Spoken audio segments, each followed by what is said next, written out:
ICMR की series में आप सबका फिर से स्वागत है। आज हम बात करेंगे मॉलिक्यूलर बायोलॉजी के प्रैक्टिस सेट के बारे में। Without wasting any time start करते हैं आज का सेशन, और हमारा सेशन स्टार्ट होता है अब। कॉपी पेन लेकर बैठिए ताकि आप क्विज का एनालिसिस कर सके।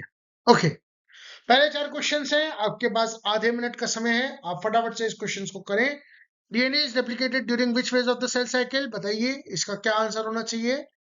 1 2 3 4 5, इसका आंसर होना चाहिए एस फेज। ठीक है, तो ये एक बहुत ही बेसिक सा सवाल है जो आप सबको पता होना चाहिए कि डीएनए का रेप्लिकेशन एस फेज में होता है। Backbone of the DNA consist of 1 2 3 4 5 sugar phosphates का होता है डीएनए का backbone. The enzyme that joins Okazaki fragments is called, क्या होता है? ओकाजाकी फ्रैगमेंट को कौन सा ज्वाइन करता है? एंजाइम 1 2 3 4 5 लाइगेज ज्वाइन करता है। ठीक है, RNA that carries genetic information from DNA to ribosome is, कौन सा कैरी करता है? एमआरएनए। ये एक बहुत बेसिक से सवाल थे। ठीक है, आगे चलते हैं। Okay, replication origins in eukaryotes is primary characterized by, recognized by, कौन सा कॉम्प्लेक्स कैरेक्टराइज करता है, रिकॉग्नाइज करता है कॉम्प्लेक्स को? जल्दी से बताएंगे। 1 2 3 4 5। ठीक है, बताइए इसका आंसर क्या है।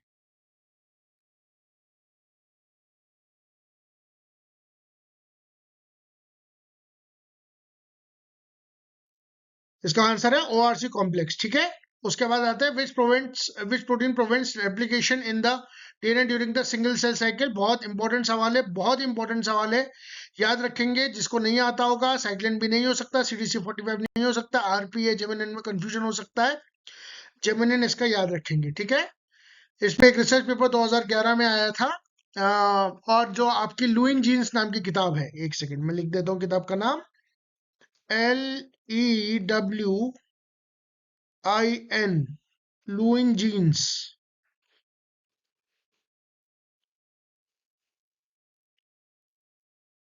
में इसका आपको हिंट मिल जाएगा जेमिनिन का।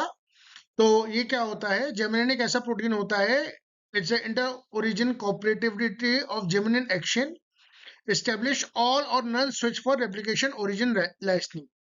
ठीक है, ये लुइन जीन्स की किताब में आपको इसका डिटेल में थोड़ा सा पता चल जाएगा, और पेपर पढ़ेंगे तो और डिटेल में आपको समझ में आ जाएगा। वाइली का पेपर है, वाइली पब्लिकेशंस का फुल फ्री टेक्स्ट अवेलेबल है। ओके, आगे बढ़ते हैं। डीएनए पॉलीमरेज का मेन काम क्या होता है? बताइए, डीएनए पॉलीमरेज का क्या काम होता है? 1 2 3 4 5, ज्यादा टाइम नहीं लगाएंगे। लैगिंग स्ट्रैंड का प्राइमर रिमूवल करता है और गैप फिलिंग का काम करता है। Which features distinguishes between eukaryotic enhancer and promoter? क्या बताएंगे? क्या है?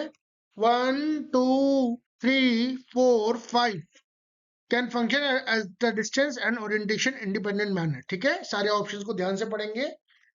यूकैरियोटिक एनहांसर्स और प्रोमोटर्स में क्या डिफरेंस होता है कि प्रोमोटर्स जो एनहांसर्स होते हैं वो कहीं भी फंक्शन कर सकते हैं। यानी कि अगर आपका, एक छोटा सा मैं एग्जांपल देके समझाता हूँ, ये डीएनए का है, तो एनहांसर आपका यहाँ पे भी हो सकता है, सॉरी फॉर द ड्राइंग, यहाँ पे भी हो सकता है और यहाँ पे भी हो सकता है, और वो काम करेगा ओरिएंटेशन इंडिपेंडेंट मैनर में। यानी इस फेज में भी हो सकता है, और इसका जो उल्टा फेज है यानी ऐसा वाला फेज, वैसे भी हो सकता है। ड्राइंग को इग्नोर करेंगे, कंसेप्ट को समझेंगे, आगे बढ़ेंगे। आगे चलते हैं। Which mechanism explains imprinting related gene silencing? बहुत इंपॉर्टेंट सवाल है, बार बार पूछा जाता है, बार बार पूछा जाएगा, याद करेंगे। इसका आंसर होता है डीएनए मिथाइलेशन एट सीपीजी आइलैंड्स। बहुत इंपॉर्टेंट सी चीज है, हमेशा याद करके चलेंगे। सीपीजी आइलैंड्स पे जब मिथाइलेशन होता है, डीएनए मिथाइलेशन, तो वो जीन साइलेंसिंग इम्प्रिंटिंग करवाता है। 10th क्वेश्चन आप चाहें तो स्किप कर सकते हैं, क्योंकि थोड़ा सा ऐसा क्वेश्चन है जो टफ क्वेश्चन है। हमारी टीम ने बड़े मेहनत से क्वेश्चन बनाया है, थोड़ा सा रिसर्च करके क्वेश्चन बनाया है। आप इसको छोड़ भी सकते हैं इस क्वेश्चन को, क्योंकि ऐसे क्वेश्चन जरूर आएंगे आईसीएमआर में, सीएसआईआर में, गेट में, डीबीटी में, जो आपको नहीं आते होंगे, तो स्किप भी करना पड़ेगा। इसका आंसर वैसे है, अगर याद करना चाहें आप, तो SMARCAL1, SMARCAL1 इसका एक प्रोटीन होता है जो कि स्टॉल रेप्लिकेशन में फोर्क रिवर्सल का काम करता है। यानी रेप्लिकेशन स्टॉल हो गया मतलब रेप्लिकेशन रुक गया, उसको फोर्क को रिवर्स करने के लिए SMARCAL1 का यूज होता है। आप इस क्वेश्चन को स्किप भी कर सकते हैं 10th क्वेश्चन को, ठीक है, याद रखेंगे। ओके, इसका डिटेल में मैं आपको आराम से समझाऊंगा, ये थोड़ा सा एडवांस टॉपिक है इसलिए बाद में देखा जाएगा। उसके बाद देखिए which primarily what primarily recruits histone deacetylases. Histone deacetylases कौन रिक्रूट होता है, जल्दी से बताएंगे। 1 2 3 4 5 रिप्रेसर कॉम्प्लेक्सेस विद को रिप्रेसर्स हिस्टोन डीएसिटाइलिसिस को रिक्रूट करते हैं, क्रोमेटिन रिमॉडलिंग का काम करते हैं। क्रोमेटिन रिमॉडलिंग का याद रखेंगे, क्रोमेटिन रिमॉडलिंग का काम करते हैं, ठीक है। यूकैरियोट्स में एनएमडी पाथवे केस को रिकॉग्नाइज करता है। अगेन एक एडवांस टॉपिक है लेकिन सवाल पूछा जा सकता है, आजकल खूब रिसर्च चल रही है इस चीज पे। तो ये करता है, जिसको आता है वो करेगा, जो नहीं आता है वो स्किप करेगा। वो ये है premature stop codon upstream the exon exon junction, ठीक है, ये याद रखेंगे। और ये आपकी किताब से उठाया गया है कि क्वालिटी कंट्रोल ऑफ एमआरएनए जब आप ट्रांसलेट करते हैं तो साइटोप्लाज्मिक सर्विलेंस सिस्टम काम करते हैं। इसमें अगर आप ध्यान से देख पा रहे होंगे तो देखिए, nonsense mediated decay targets mRNA with premature stop codons, पहली लाइन में आपको लिखा हुआ है। लेकिन एग्जामिनर चालाक है, वो बार बार पूछ सकता है। देखिए, targeting NMD substrates require conserve set of UPF and SMG proteins recognition of a termination codon as premature involves unusual UTR 3' UTR structure of the length in many organisms and the presence of a downstream exon junction complexes in mammals, ठीक है। उसके बाद non stop decay, इस पे और इस पे सवाल आ सकते हैं, हालांकि इस पे नहीं आए अभी सवाल। नॉन स्टॉप डिके में mRNA that is lacking in in frame codon termination codon requires a conserved set of SKI proteins, SKI proteins में नॉन डीके जाते हैं और नो गो डीके में जाते हैं targets mRNA with stalled ribosomes in their coding regions, ठीक है। ये बहुत इंपॉर्टेंट इंफॉर्मेशन है, बहुत ज्यादा इंपॉर्टेंट इंफॉर्मेशन है, इसको याद रखेंगे प्लीज, ठीक है। आगे चलते हैं without wasting any time.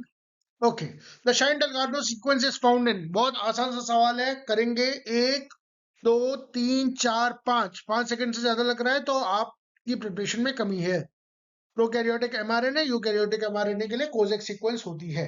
Telomerase क्या है, टीलोमरेज एक ऐसा एंजाइम है जो टीलोमेयर रेप्लिकेशन में काम करता है। और वो क्या होता है, वो कौन सा एंजाइम होता है, 5 सेकंड लगाएंगे इसमें। टीलोमरेज क्या है, आरएनए डिपेंडेंट डीएनए पॉलीमरेज है, ठीक है।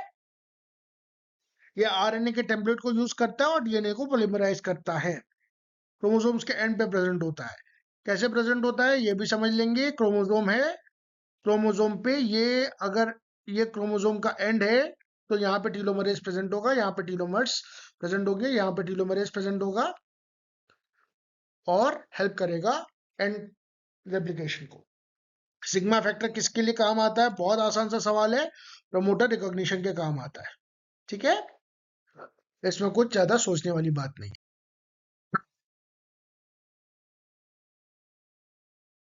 बताएंगे इंट्रॉन्स कहाँ कहाँ कहाँ काम आते हैं। इंट्रॉन्स काम आते हैं आपके प्लाइसोसोम्स आपका रिमूव करते हैं इंट्रॉन्स, ठीक है। पिक करेंगे, आगे बढ़ेंगे। ओकाज़की के फ्रेगमेंट कहाँ सिंथेसाइज होते हैं, पिक करेंगे, आगे बढ़ेंगे। लैगिंग स्ट्रैंड पे सिंथेसाइज होते हैं। Which mutation changes one amino acid to other, missense होता है, इस चीज को याद रखेंगे। साइलेंट का मतलब होता है कि कोई चेंज नहीं आ रहा है, एलिनिन एलिनिन में ही है। नॉनसेंस का मतलब है जब स्टॉप कोडॉन में चेंज होता है, STOP स्टॉप कोडॉन में चेंज हो जाएगा। इसमें 3 चीजें आती है, UGA, UAA और UAG, याद रखेंगे हमेशा। मिससेंस का मतलब ये है कि आपका ग्लूटामेट वैलिन में चेंज हो गया, जो कि आपका हीमोग्लोबिन सिकल सेल एनीमिया में होता है। और फ्रेम शिफ्ट का मतलब ये है कि आपका फ्रेम ही शिफ्ट हो गया है, ठीक है। तो वन अमीनो एसिड को अदर में चेंज करने के लिए मिससेंस ज्यादातर देखा जाता है, ठीक है। आगे चलते हैं विदाउट वेस्टिंग एनी टाइम।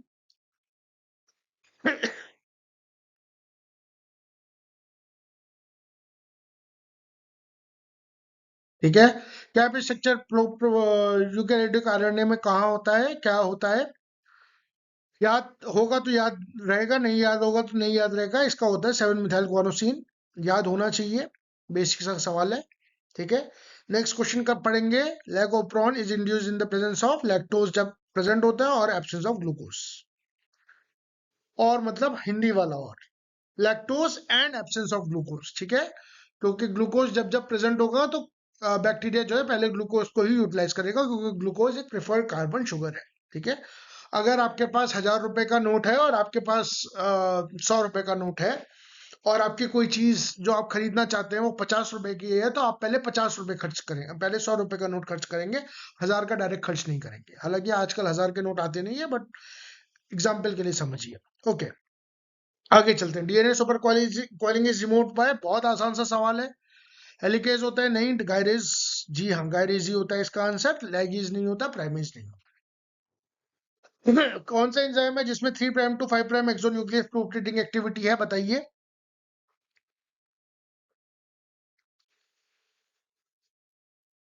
बहुत आसान सा सवाल है, डीएनए पॉल 3 में होता है। ठीक है, कोडॉन में कितने न्यूक्लियोटाइड्स होते हैं? कम से कम ये तो पता ही होना चाहिए, बहुत आसान सा सवाल है। 3 न्यूक्लियोटाइड्स होते हैं, इससे ज्यादा कोडॉन में नहीं होते। यानी कि कोडॉन आपका ऐसे बनता है, एन एन एन। ठीक है, ये आपका एक कोडॉन हो गया, ये दूसरा कोडॉन हो गया। ठीक है, ये तीसरा कोडॉन हो गया। तो अगर मैं कोडॉन की बात करूं, तो ये कोडॉन हो गया, ये दूसरा कोडॉन हो गया, और ये तीसरा कोडॉन हो गया। याद रखेंगे हमेशा। सबसे ज्यादा पाया जाने वाला आरएनए कौन सा होता है? आरएनए होता है जो कम से कम मिनिमम 80% से ज्यादा पाया जाता है। कुछ कुछ केस में 85% भी पाया जाता है। ठीक है, इस इंफॉर्मेशन को याद रखेंगे, आगे बढ़ेंगे। Promoter of the TATA box is rich in eighty, because eighty में क्यों ज्यादा रिच होता है? क्योंकि एटी को मेल्ट करना आसान होता है। 25 सवाल हो गए हैं, 50 सवाल कराएंगे, तो आधे सेशन पे पहुंच गए। सेशन आपको कैसा लगा प्लीज कमेंट करिए, लाइक करिए, शेयर करिए, सब्सक्राइब करिए ग्रोइंग टुगेदर विद शीरीष के इस चैनल को। ओके, नेक्स्ट चलते हैं। Which of the following removes RNA primers? अभी पहले बताया, आरएनए प्राइमर्स को रिमूव करने का काम डीएनए पॉल का होता है, जो कि गैप फिलिंग का भी काम करता है। ठीक है, ओके। हॉलिडे जंक्शंस अकर ड्यूरिंग, इसमें दो ऑप्शन सही है, लेकिन ज्यादा अप्रोप्रिएट ऑप्शन इसमें 1 2 3 4 5। क्या बताएंगे? हॉलिडे जंक्शन रिकॉम्बिनेशन के दौरान होते हैं, हालांकि रेप्लिकेशन के दौरान भी होते हैं, पर रेप्लिकेशन रिकॉम्बिनेशन में जब दे रखा होगा तो रिकॉम्बिनेशन को ज्यादा प्रेफर। मीडिएटर कॉम्प्लेक्स प्राइमरी कहाँ फंक्शन करता है? मीडिएटर कॉम्प्लेक्स कहाँ प्राइमरी फंक्शन करता है? कि ट्रांसक्रिप्शन करता है। ट्रांसक्रिप्शन के इलोंगेशन में, कि ट्रांसक्रिप्शन के इनिशिएशन में? ट्रांसक्रिप्शन के इनिशिएशन में। ये ट्रांसलेशन एलोंगेशन का काम नहीं है इसका, इसका ट्रांसक्रिप्शन इनिशिएशन में काम है। TF2H के पास क्या क्या एक्टिविटी होती है? हेलिकेज भी होती है और काइनेज भी होती है, बाकी कोई एक्टिविटी है ही नहीं। आसान से ऑप्शंस, आसान सा सवाल। स्टॉप कोडॉन यहाँ पे आ गया नॉनसेंस म्यूटेशन का। आगे चलेंगे। विच डीएनए रिपेयर पाथवे फिक्सेस बल्कि एडिक्ट लाइक थायमिन डाइमर्स? इस चीज को समझेंगे थोड़ा सा। बल्कि एडिक्स जैसे कि थायमिन डाइमर्स, ये होगा आपके थायमिन डाइमर्स। ठीक है, अब देखिए, मिसमैच रिपेयर नहीं होता। बेस एक्सीजन, बेस मैंने क्या बताया था? बेस में क्या होता है? बेस में होता है केवल आपका sugar base, sugar plus base, nitrogenous base. ठीक है, लेकिन यहाँ पे न्यूक्लियोटाइड एक्सीजन काम करता है आपके बल्कि थाइमर्स, बल्कि डाइमर्स, थाइमिडीन डाइमर्स को वो करने के लिए, रिमूव करने के लिए। ठीक है, ओके। डैम मिथाइलेज बैक्टीरिया में कहाँ काम करता है? ये ज्यादातर एडनिन पे काम करता है, लेकिन ग्वानिन भी इसका सही आंसर हो सकता है, पर प्रेफर एडनिन को करेंगे। ज्यादातर ये एडनिन, 6th एडनिन के पोजीशन पे काम करता है ज्यादातर। ठीक है, हालांकि कुछ ऐसे भी हैं जो ग्वानिन पे भी मिथाइलेट करते हैं। ठीक है, ये बेसिकली कहाँ काम करता है? ये जब आपके जो ये होता है ना, थोड़ा सा एंडोन्यूक्लियस वाली जो प्रॉपर्टी होती है, इसका ही, इसका डायरेक्ट रिलेशन इससे आता है कि आपका जो वो जो एंडोन्यूक्लियस रिस्ट्रिक्शन एंजाइम्स जो बैक्टीरिया से एक्सट्रैक्ट करते हैं, वो अपनी उसको क्यों नहीं मार देते, अपनी डीएनए को क्यों नहीं क्लीव कर देते?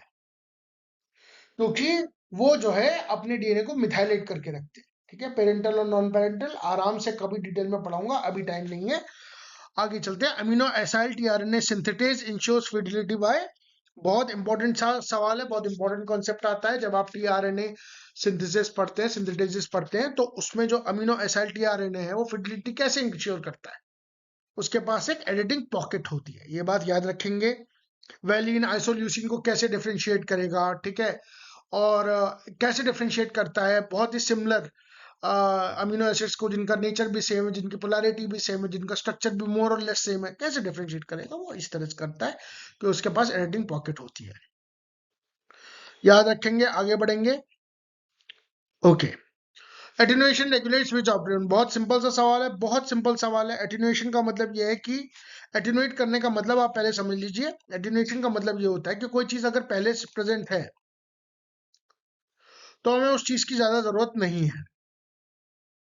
ठीक है, तो उसका काम होता है ट्रिप्टोफैन का। जो आपका टीआरपी ऑपरेशन होता है, ये आपका एक तरह से एटेन्युएशन रेगुलेट करता है। यानी इस बात को समझिए, अगर ट्रिप्टोफैन ज्यादा है या ट्रिप्टोफैन प्रेजेंट है सफिशिएंट क्वांटिटी में, तो उसको ऑपरेन नहीं चलेगा। अगर ट्रिप्टोफैन एब्सेंट है तो उसको ऑपरेन चलेगा। बाकी टीआरपी ऑपरेन अच्छे से पढ़ाऊंगा एग्जाम से ठीक पहले, ताकि याद रहे। इस बार उम्मीद है कि टीआरपी ऑपरेन से आए, क्योंकि पिछली बार लैग ऑपरेन से सवाल आए थे। ओके, चलिए आगे चलते हैं। क्रिस्पर कैस9 एक इंपॉर्टेंट सा कॉन्सेप्ट है, इंपॉर्टेंट, बहुत इंपॉर्टेंट टॉपिक है आजकल के टाइम के लिए। उसको प्लीज समझिए। क्रिस्पर कैस9 इंट्रोड्यूस करता है डबल स्टैंडर्ड ब्रेक, याद रखेंगे। और ये एडाप्टिव इम्यूनिटी जैसा है जो बैक्टीरिया में काम करता है। एडाप्टिव इम्यूनिटी जैसा है जो बैक्टीरिया में काम करता है। ठीक है, सीपीजी आइलैंड्स कहाँ पे प्रेजेंट होते हैं? सीपीजी आइलैंड ज्यादातर आपके कहाँ प्रेजेंट होते हैं? 1 2 3 4 5, ठीक है, प्रमोटर्स में प्रेजेंट होते हैं आपके सीपीजी आइलैंड्स। क्यों प्रेजेंट होते हैं? क्योंकि प्रमोटर ही वो रीजन होता है जहां पे आपका आरएनए पॉल आके बाइंड करता है, आरएनए पॉलीमरेज बाइंड करता है और सिंथेसिस कराता है एक एमआरएनए की, जो ट्रांसक्रिप्शन होता है। एमआरएनए, आरआरएनए, टीआरएनए की भी सिंथेसिस को हम कहेंगे ट्रांसक्रिप्शन ही। तो सीपीजी आइलैंड्स जो है वो प्रमोटर बाइंड करता है, प्रमोटर के आसपास होता है। ठीक है, okay. Riboswitches regulate gene expression by, बहुत इंपॉर्टेंट सा सवाल है। ये आपका रेगुलेट करता है gene expression by small metabolite binding to RNA. याद होना चाहिए, नहीं याद है तो पढ़ेंगे इसको, राइबोसोसिस में आराम से पढ़ा। रो इंडिपेंडेंट टर्मिनेशन रिक्वायर्ड, ठीक है, ये तो बहुत ही आसान सा सवाल है। अगर आपने मॉलिक्यूलर बायोलॉजी पढ़ रखी है तो ये तो आपको आता होगा। 5 सेकंड दूंगा, 1 2 3 4 5। Hairpin, hairpin use structure कैसे होता है? जी सी, जी सी, ठीक है, जी सी, सी जी, सी जी, सी जी, ये ऐसा एक लूप स्ट्रक्चर सा बनता है, ठीक है, जिसकी वजह से टर्मिनेशन होता है। हेयर पिन लूप ऐसे ही स्ट्रक्चर को कहते हैं। ठीक है, और ये हेयर पिन तो ऐसे स्ट्रक्चर को कह सकते हैं या फिर ऐसे स्ट्रक्चर को, A U, A U, A U, U A, U A, U A. ठीक है, तो ये आपका हेयर पिन लूप हो गया या स्ट्रक्चर हो गया। तो अगर आप रो इंडिपेंडेंट टर्मिनेशन की बात कर रहे हैं तो वहां पे ये एक ज्यादा आपका यू स्ट्रेच वाला ज्यादा वो होगा, या यू यू यू यू भी हो सकता है। यू यू यू, यू ए, इधर यू होगा तो इधर ए आ जाएगा अपने आप। ठीक है, इस चीज को समझेंगे। हेयर पिन स्ट्रक्चर समझाने के लिए मैंने ये बताया है, पर ये यहाँ पे यूज नहीं होगा। ठीक है, इस चीज को थोड़ा सा दिमाग में रखेंगे। ओके,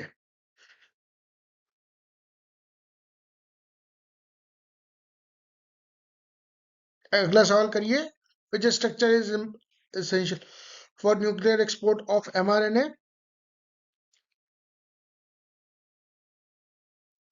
बहुत सिंपल सवाल, दोनों ही स्ट्रक्चर रिक्वायर्ड होते हैं। आगे चलेंगे। Common RNA commonly involves conversion of, again बहुत सा आसान सा सवाल है, दिस साइटोसिन टू यूरेसिल और एडेनिन टू आइनोसिन, ये बेस से इन्वॉल्व होते हैं आरएनए एडिटिंग में। Dicer involves in the generation of, ये 2 सेकंड में करने वाले सवाल हैं दोस्तों। अगर ये सवालों में टाइम लग रहा है तो इसका मतलब आपकी तैयारी ज्यादा अच्छी नहीं है, प्लीज प्रैक्टिस करिए। SIRNA MIRNA, xeroderma pigmentosum is due to the defect in NER, ठीक है, ये याद रखेंगे। आगे चलिए, the replicative polymerase in eukaryotic leading strand is,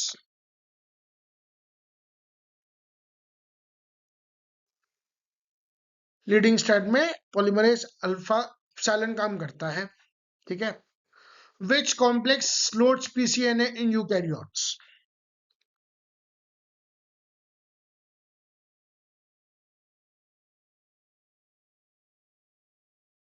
PCNA को स्लाइडिंग कैम भी कहते हैं, ये RFC लोड करता है, याद रखेंगे हमेशा। The C terminal CDD of RNA polymerase is important for coupling transcription with RNA processing, ठीक है, इस चीज को थोड़ा सा समझ लेंगे। ये आपका mRNA अभी अभी बना है ट्रांसक्रिप्शन के थ्रू, ठीक है, लेकिन ये mRNA आपका HNmRNA है, HNRNA है, ठीक है। अब इससे आपको काम का mRNA बनाना है, तो आपको इसकी प्रोसेसिंग करानी पड़ेगी। प्रोसेसिंग कराएंगे तो इसके अंदर कुछ चेंजेस आएंगे, तो ये जो चेंजेस आ रहे हैं ये आपके कपल हो सके ट्रांसक्रिप्शन के साथ, इसलिए CDD का इंपॉर्टेंट रोल आता है। इस चीज को थोड़ा सा समझ लीजिए प्लीज। देखिए, आपने RNA बना के रख दिया, ठीक है, लेकिन RNA तब तक काम नहीं करेगा, कोई भी तरह का RNA तब तक काम नहीं करेगा जब तक कि आप उसकी प्रोसेसिंग ना करवा दें, क्योंकि उसमें कुछ इंट्रॉन्स होते हैं, कुछ ऐसी चीजें होती हैं जो आपको नहीं चाहिए होती हैं, right. You need some modifications, जैसे कि 5 प्राइम कैप हो गया, पॉली ए टेल हो गया, ये सब आपको करना पड़ेगा वरना RNA डिग्रेड हो जाएगा। तो CDD का रोल बहुत इंपॉर्टेंट होता है इस चीज को कपल करने के लिए, ठीक है। कपल मतलब एक चीज के साथ दूसरी चीज जुड़ी हुई है, ठीक है। आगे चलेंगे। ओके, H2AZ क्या है? हिस्टोन का एक वेरिएंट है।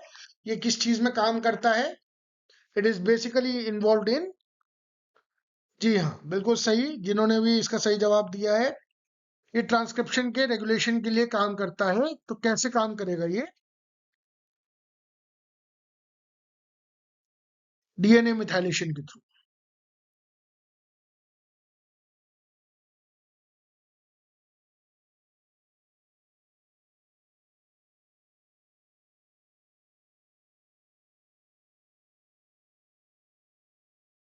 ठीक है। एक मिनट, मैं थोड़ा सा इस चीज में कंफ्यूज हूँ, मुझे भी कंफ्यूजन हो जाता है, ऐसी बात नहीं है।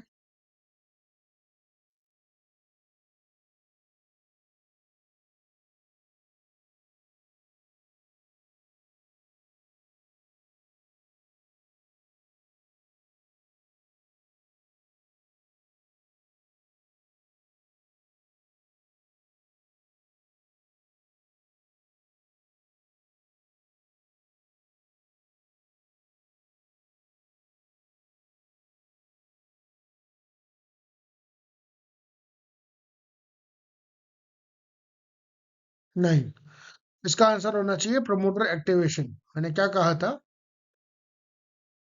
देखिए, ये सवाल तो मेरा भी गलत हो गया। प्रमोटर एक्टिवेशन का काम रहता है,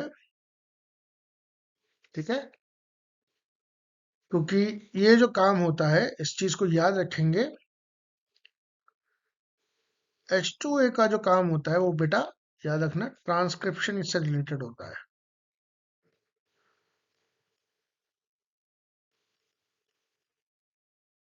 ट्रांसक्रिप्शन से रिलेटेड होता है। SOS रिस्पॉन्स के लिए क्या क्या रिस्पॉन्सिबल होता है? SOS रिस्पॉन्स के लिए आपका रिस्पॉन्सिबल होता है लेक्स ए और रेक ए, ठीक है। Which pathway uses H homologous recombination template, बहुत आसान सा सवाल है ये तो, HR मीडिएटेड रिपेयर पाथवे, ठीक है। ओके, लास्ट के दो सवाल, PIRNA का मेन फंक्शन क्या होता है? PVRNA या PIRNA का जो काम होता है बेसिकली, वो याद रखिएगा, अगर नहीं आता हो तो याद रखिएगा, transposome silencing in the germ cell. Transposomes क्या होते हैं? ट्रांसपोसोम्स वो DNA एलिमेंट्स होते हैं जो मूव कर सकते हैं, राइट, इसलिए उन्हें ट्रांसपोसोन करते हैं, ट्रांसपोसोन कहते हैं, क्योंकि वो ट्रांसपोर्ट कर सकते हैं। तो इनको साइलेंस कर देना जर्म सेल्स, जर्म सेल्स यानी आपकी सेक्स सेल्स, आपका स्पर्म, ओवम, या फिर megasporocyte, microsporocyte and megasporocyte, gametocyte, ठीक है। Microspore mother cell, megaspore mother cell plants में, ठीक है, एंजियोस्पर्म्स में। क्यों ऐसा साइलेंसिंग कराते हैं आप ट्रांसपोजोन की? क्योंकि ट्रांसपोजोन मूव कर सकते हैं, तो वो जर्म सेल्स में किसी इंपॉर्टेंट जगह पे म्यूटेशन करा सकते हैं, डिलीटेरियस इफेक्ट करा सकते हैं, इसलिए PIRNAs उनको दबा के उनकी साइलेंसिंग करवाते हैं। साइलेंसिंग कराते हैं इसका मतलब क्या है? RNA की इंटरमीडिएट के थ्रू ट्रांसक्रिप्शन लेवल या पोस्ट ट्रांसक्रिप्शन लेवल पे काम करते हैं, जीन साइलेंसिंग का काम होता है।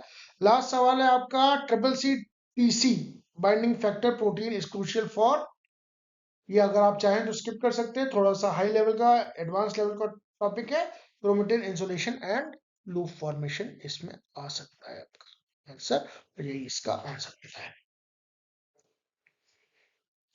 ओके, आज का सेशन लगभग यही खत्म होता है। जाने से पहले एक ही चीज देख लीजिए। देखिए, अगर आपका स्कोर जो है 40 से 50 के बीच में आ रहा है तो आपके बेसिक्स क्लियर हैं। आप एडवांस टॉपिक्स पे जैसे alternative splicing, exon junction complex, chromatin remodelling वगैरह आराम से पढ़ सकते हैं, ठीक है। राइबोसोचिस पढ़ सकते हैं, यूकैरियोटिक जीन एक्सप्रेशन पढ़ सकते हैं, पोस्ट ट्रांसक्रिप्शनल जीन रेगुलेशन पढ़ सकते हैं। आपकी एक्सीलेंट फाउंडेशन है, प्राउड ऑफ। अगर आपके 40 से 45 के बीच में नंबर है तो आपके बेसिक्स क्लियर है, लेकिन थोड़ा ब्रशअप कर दीजिए, आपकी फाउंडेशन अच्छी है। अगर आपके 35 से 40 के बीच में नंबर आ रहे हैं तो आपके बेसिक्स क्लियर तो हैं, लेकिन आपको थोड़ा सा रिवीजन सीरियसली करने की जरूरत है। अगर आपके 30 से 35 के नंबर बीच में नंबर आ रहे हैं तो इतने बेसिक से टेस्ट में अगर इतने नंबर आ रहे हैं तो मतलब आपके बेसिक्स क्लियर नहीं है, पहले रिवाइज करिए। और अगर आपके 30 से कम आ रहे हैं तो आप बेसिक से स्टार्ट करिए, परेशान मत होइए, आप वहां पहुंच जाएंगे। इसी के साथ आज की क्लास खत्म होती है। Thank you so much again, take care, like share subscribe and happy learning. मिलते हैं आपसे नेक्स्ट सेशन में, इम्यूनोलॉजी वाले सेशन में। इसके बाद हम इम्यूनोलॉजी करेंगे और उसके बाद हम आपकी माइक्रोबायोलॉजी पढ़ाएंगे। उसके बाद हम देखेंगे कि एनिमल फिजियोलॉजी, प्लांट फिजियोलॉजी या मेडिकल बायोटेक में से हम क्या ऐसा करवाएं कि आपको थोड़ा हेल्प मिले। टेक्निक्स का तो एक सेशन जरूरी है ये। मिलते हैं आपसे, तब तक take care, bye and keep learning. Okay.